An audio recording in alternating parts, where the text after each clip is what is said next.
नमस्कार दोस्तों, रश्मि के घर में आप सभी का स्वागत है। आज मैं आप लोगों को बताऊंगी बिल्कुल ही झटपट बनने वाली नाश्ता रेसिपी, जो सुबह में आप बहुत ही जल्दी बना लीजिएगा। बहुत हेल्दी और पौष्टिक है। आप चाहे तो इसे बच्चों के लंच में भी दे सकते हैं। तो चलिए देर न करते हुए इसे बनाना शुरू करते हैं। तो इसे बनाने के लिए सबसे पहले मुझे चाहिए गेहूं का आटा। आप इसे चाहे तो बेसन में भी बना सकती हैं, लेकिन मैं गेहूं के आटे में ही बनाऊंगी। तो आपको जितनी ज़रूरत हो उस अनुसार गेहूं का आटा ले लीजिएगा। तो मैं तो 3 चम्मच ले रही, मैं 4 चम्मच ली हूँ। और ये थोड़ी कुरकुरी बने इसलिए मैं 1 चम्मच उसी चम्मच से चावल का आटा ली हूँ। इसकी जगह आप सूजी का आटा ले सकते हैं। ये दोनों को आपस में मिला दीजिएगा। और उसके बाद इसमें ना कुछ सब्जियां जाएंगी। तो जैसे मैं बिल्कुल बारीक कटा हुआ प्याज 1 ली हूँ, तो इसे डाल दूंगी। उसके बाद मैं ना एक हरी मिर्ची ली हूँ। मेरे पास ये पीली वाली थी इसलिए मैं इसे डाली हूँ, 1 हरी मिर्ची। और उसके बाद थोड़ी सी शिमला मिर्च, करीब 1 चम्मच शिमला मिर्च कटी हुई है आप। और उसके बाद थोड़ी सी 4-5 बीन्स ली हूँ, इसे भी बिल्कुल बारीक काट ली हूँ।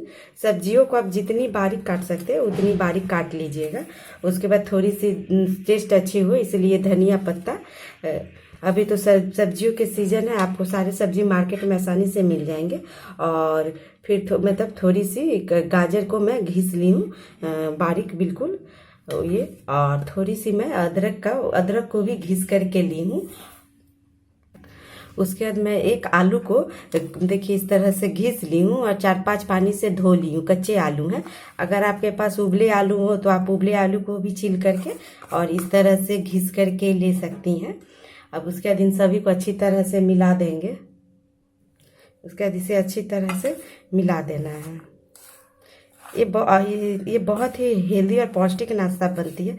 बच्चे सब्जी भी खाना नहीं चाहते, लेकिन इस तरह से आप बना करके दीजिएगा तो वो आसानी से सब्जी खा लेंगे। ये सभी मिल गई। उसके बाद मैं इसमें आधी चम्मच चिली फ्लेक्स डाल दूंगी। ये बिल्कुल ऑप्शनल है, अगर आप तीखा नहीं पसंद करती है तो इसे आप स्किप कर सकती है। लेकिन चिली फ्लेक्स डालने से ना इसका टेस्ट बहुत अच्छा बढ़ जाता है, थोड़ी सी ये चटपटी हो जाती है। उसके बाद अपने स्वाद के अनुसार आप इसमें नमक डाल दीजिए। मैं 1 चम्मच डाली हूँ। ये बिल्कुल ये ऑप्शनल है। आप ये खाबर सोडा है तो ये डाल दे रही हूँ मैं। अगर आप इसकी जगह चाहे तो ये इनो भी डाल सकती हैं, मगर ये ऑप्शनल है। आप डालना चाहे तो डाल सकते हैं, नहीं तो इसे स्किप कर सकते हैं। उसके बाद इन सभी में अब पानी डाल करके इन सभी का एक गाढ़ा सा घोल बना लेंगे। इस तरह से थोड़ी थोड़ी पानी डाल करके इस तरह से मिला करके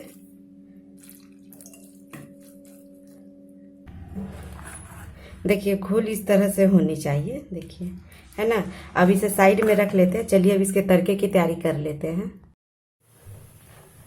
एक तड़का पैन चढ़ा लेंगे। आप जिससे तड़का लगाती हूँ थोड़ी सी तड़के लगा लेते हैं, जिससे इसकी टेस्ट अच्छी हो जाएगी। इसमें 1 चम्मच आप तेल डाल दीजिए। मैं तो मस्टर्ड ऑयल डाली हूँ, आप जो ऑयल खाती होंगी वो तेल डाल सकती हैं।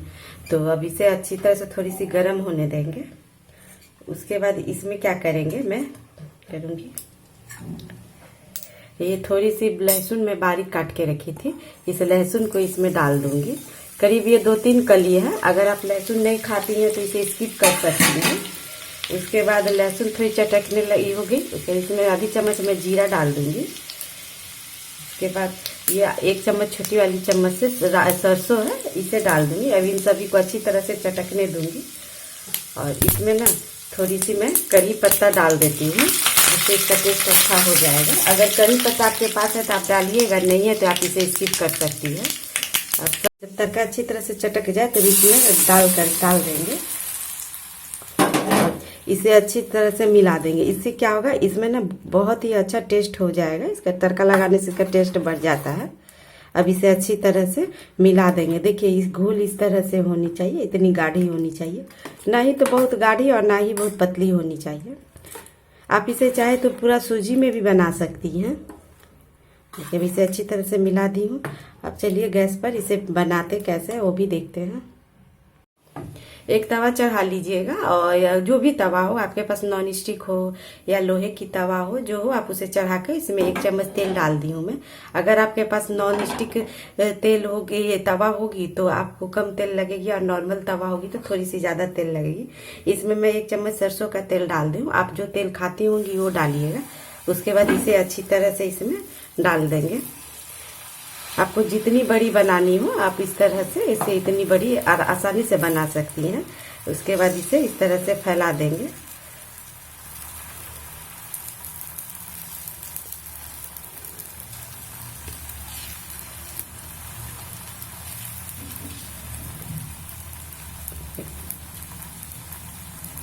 चारों तरफ से इसे अच्छी तरह से, और गैस के आंच को बिल्कुल लो रखेंगे। ऐसे चाहे तो आप इसे ढक करके भी थोड़ी देर पकने दीजिएगा, जिससे ये अच्छी तरह से पक जाएगी इसके अंदर की सब्जियां भी।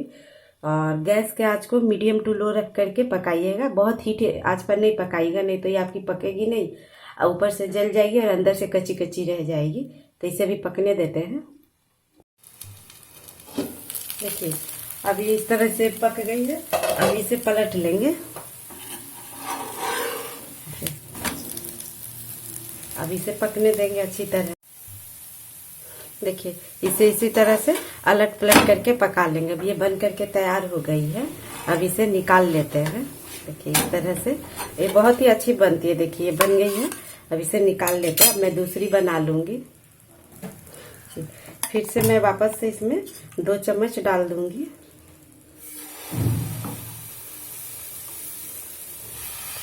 और इसे अच्छी तरह से इस तरह से फैला लेना है। ये जब पक जाती है तो बहुत ही आसानी से निकल जाती है।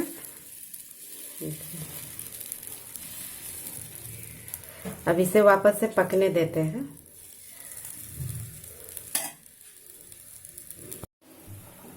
देखिए एक तरफ ये इस तरह से हो गई है, पक गई है। अब इसे इस तरह से लेकर के पलट देंगे। दूसरी तरफ अब इसे अच्छी तरह से सिकने देंगे। देखिए एक तरफ हो गया। अब दूसरी तरफ इसे इस तरह से पलट लेंगे। अब इस तरफ ये भी सिक गई है। अब ये भी बन करके तैयार हो गई है। अब इसे निकाल लेंगे। देखिए है ना, ये बहुत ही टेस्टी और आसान है बनाने में बिल्कुल। अब मैं सभी बना लेती हूँ, उसके बाद मैं आपको दिखाऊंगी। तो देखिए झटपट बन करके मेरी ये चीला तैयार हो गई है। ये बनाना भी बहुत आसान है और पौष्टिक भी। इसमें बहुत सारी सब्जियां हैं जो बच्चे खास करके नहीं खाते हैं। तो इस तरह से आप बनाइएगा तो बच्चे सब्जियां भी खा लेंगे, उन्हें पता भी नहीं चलेगा। और इसे आप सुबह के नाश्ते में या जब भी भूख लगे तो बना सकते। बस सब्जी कटिंग में ही जो टाइम लगता है, इसे बनाना बहुत आसान है। तो आप एक बार आप इस तरह से जरूर बनाइएगा। और आपसे कैसी बनती है और मेरा ये बनाने का तरीका आपको कैसा लगा मुझे कमेंट करके बताइएगा। तो फिर मैं मिलती हूँ आपसे किसी एक नई वीडियो में, एक नई रेसिपी के साथ। वीडियो देखने के लिए थैंक यू।